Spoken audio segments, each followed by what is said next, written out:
કે આ બટાકાને બાફ્યા વગર તરત જ તમે બટાકાની ચિપ્સ બનાવી દો તો? નમસ્કાર દર્શક મિત્રો, ખબર છે .com પરથી હું દ્રષ્ટિ આપ સૌનું સ્વાગત કરું છું.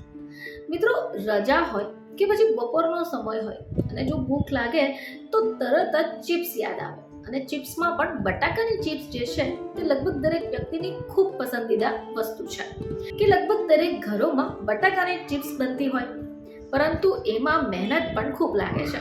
પરંતુ જો તમને એવું કહેવામાં આવે કે આ બટાકાને બાફ્યા વગર તરત જ તમે બટાકાની ચિપ્સ બનાવી દો તો? જો કોઈ તમને એવી રીત કહે કે એમાં તો બટાકા બાફવાની જરૂર પણ નથી અને સુકાવવાની પણ નહીં, તો આજે અમે તમને આવી જ રેસિપી શેર કરવાના છીએ. તો જ્યારે પણ ઘરે મહેમાનો આવે તો તમે આ બટાકાની ચિપ્સને સર્વ કરી શકો છો. વ્રતમાં પણ ખાઈ શકાય છે. આ બટાકાની ચિપ્સ માર્કેટમાં મળતી ચિપ્સ કરતાં ટેસ્ટી અને હેલ્ધી ઓપ્શન છે. તો ચાલો જાણીએ કે આ બટાકાની ચિપ્સ આપણે કઈ રીતે બનાવી શકીએ.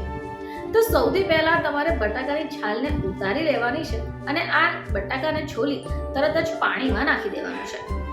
તમારે જ્યારે બટાકા ચોઈસ કરવાના હોય તો ધ્યાને લો કે આ બટાકા તમે થોડા મોટી સાઈઝના લો, જેનાથી ચિપ્સ પણ સારી બનશે.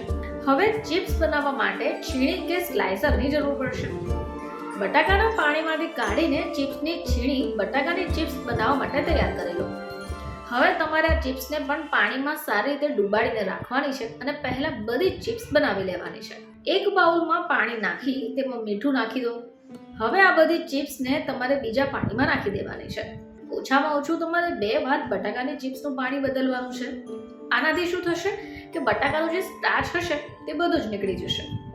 હવે એક ચાળણીમાં બટાકાની સ્લાઇસમાંથી બધું જ પાણીને નિતારી લો. એક મોટું સુતરાઉ કાપડ લઈ લો અને એની ઉપર આ બટાકાની બધી સ્લાઇસને પાથરી દો. કપડાનું એક લેયર પણ તમારે રાખવાનું છે.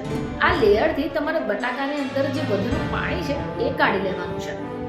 બટાકાની કાચી ચિપ્સને તમારે પંખાની હવામાં 5 થી 7 મિનિટ જેટલી ફેલાવી દેવાની છે. હવે તેલ ગરમ કરી લો. 7 થી 8 ચિપ્સ નાખી દો. તેલ એકવાર સારી રીતે ગરમ થઈ જાય પછી જ મીડિયમ ફ્લેમ પર આ ચિપ્સને તમારે તળવાની છે.